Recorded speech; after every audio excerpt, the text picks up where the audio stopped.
Hi, I'm Nate, and you're watching Photolearningism. I'm going to reach back on the GMIC GMIC tool just one last time to cover a really awesome feature, I guess we can call it, that's out there. If you haven't seen it or heard of it before, go Google it. It's the one of a kind, really hard to miss. It's plugged into Krita and GIMP and Paint.net, among other platforms, and it's a terrific enhancement platform that adds on to those open source tools. So go check it out. Tonight, I wanted to touch on the free online version of it, which is really awesome, requires no software to be loaded. Let's get to it.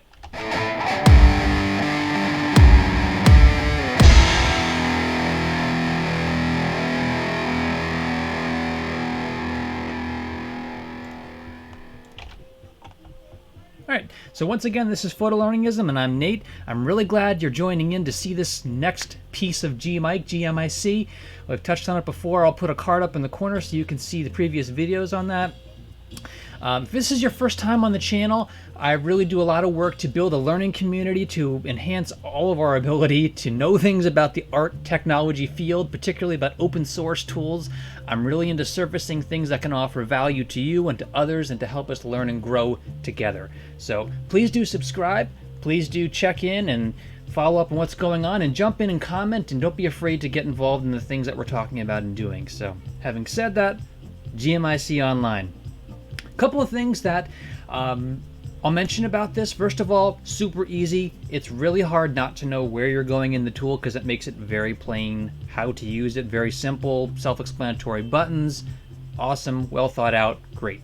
It has a 5 megabyte limit for your image that you're working on. That's a little small, but I kind of understand why. It's a purely online tool, and you have to put in certain restrictions to make sure you don't crash the tool or the back-end server working on enormous files, especially when it's coming up and down over the internet. We're just not, the infrastructure isn't there to support super large files yet. So having said that, this is still a really great tool.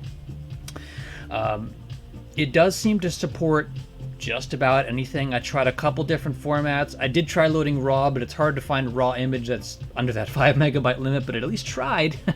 It tried different formats. I tried a KRA from Krita, which is just kind of a project file within there, and that tried it. Again, it's too large, but it's just interesting to know that it attempted it. It didn't reject it based on the file type, so it seems very versatile if it's under that limit. So I wouldn't be afraid of trying different things or throwing different things at it. Opening a file, there's a button when you start that takes you through that process. Very clean, very easy. It'll upload it relatively quickly. I didn't notice any serious lags with that part. And really, you're off to the races from there. Select a filter, and you can start playing around with the different options. If you've used GMIC, GMIC within Krita or GIMP or Paint.net, this should look very familiar with what the layout is. I'll drag this over a little bit so you can see. It's just the same menu and breakdown. If I bring into colors, you get a breakdown of all the different options within that category. Curves is pretty cool in that it's not graphically based. Another caveat. I was wondering when that was going to come up because I had it open for a while, so that answers that question. It doesn't explain that. That's all right. Now we know that if it sits dormant for a while, it does time out and force you to reload. So you can see this part now. How about that? As you saw, nice and easy and quick. Back to selecting the filter. Under colors. Back into curves. There we go. Now, while the tool is not graphical, it does have all the coordinate controls down below. You can get up to 5 coordinate controls on the picture on the graph. So it took me a few tries to figure this out because this is all numerically based. And if you start just messing with the X coordinate, you can only move it into the positive, which is not exactly what you may be looking to do. I always like to pull the darker, the depth out of it with curves. So in order to do that, what you have to do is first downscale the Y coordinate of that particular section of that coordinate set, and then you drag X above that, and that gives you the ability to invert it and then pull out of it the darker piece. If you want to climb higher up the range, you have to adjust the Y coordinate and then again accordingly change the x coordinate so that it's pulling into the graph, into the range of adjustment that you are looking for. So once you figure that out, it becomes very easy to use this interface and then invoke those different points. Again, you can use the tool to park your coordinates, and if you need to make this more of a bend, you can do that just playing with the positioning of those tools. So really cool and very easy. You may also be familiar with the different preview types in the tools themselves. This should look very familiar, where you can split the screen or you can keep it just as the full preview. Again, that's a matter of preference, but it's there and it's very helpful if that's something you're going to do.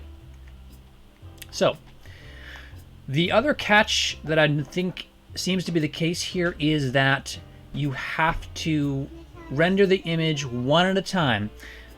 You have to apply a filter, and assuming that you wanted to apply more, you would have to render it, download it, re-upload it again, and apply another filter. I couldn't find a way to like multitask with filters. If I tried going back and using another filter, it seemed to wash out what I was doing previously. Like if I come in here and I try something else, and I'm going to try, let's just do a details equalizer here. It already seems to have removed what I was working on. So yeah, it looks to be the case where you can only work on one filter at a time and then download it and work on it once it's been rendered. So another kind of small thing, but again, I understand you can't cache multiple versions of this thing because it stacks up the file size rapidly, and that's really hard to support. So take that for what it is, but this is still very, very powerful as a no software required, ready to go right out of the browser tool, and it's free. Again, very, very powerful. Another thing is that it doesn't support layers. So you can't compound, again, effects. You can't turn things on and off like you can in some of the software you download. Know that that's a limitation. And again, you can't really save periodically and come back to it outside that download limit. I think it's a couple of minutes it holds on to what image you had there before it washes that out and forces you to do something else. So there's that. There's no undo. You know, so be really sure about what you're doing when you do it. But having said, even with all those different drawbacks, I still think there's a lot of value in this because, again, you can get this in a browser. You could use this on a Chromebook without downloading anything and still get all the value and power out of this and download the full quality image in the end at no cost to you. So thank you again for producing this GMIC team. As long as it's available, go try this out. Check out its features. And this could be a time saver if you're on the road and you're not able to get to software, if you have a problem with software, or if you can't get into your regular tool set. If you're using a spare laptop, this could be a quick, crude workaround if you're in a pinch to get something up. So try that out. Again, this is Photolearningism. I'm Nate. I'm really glad you were here to see this and experience this with me and learn some things along the way. Please do check back. Please do subscribe so you can see the new things that I'm working on. And again, don't be afraid to comment. I really enjoy having dialogues online with the whole community because that helps everyone learn and grow. Thank you so much. Look forward to seeing you in future videos. Take care.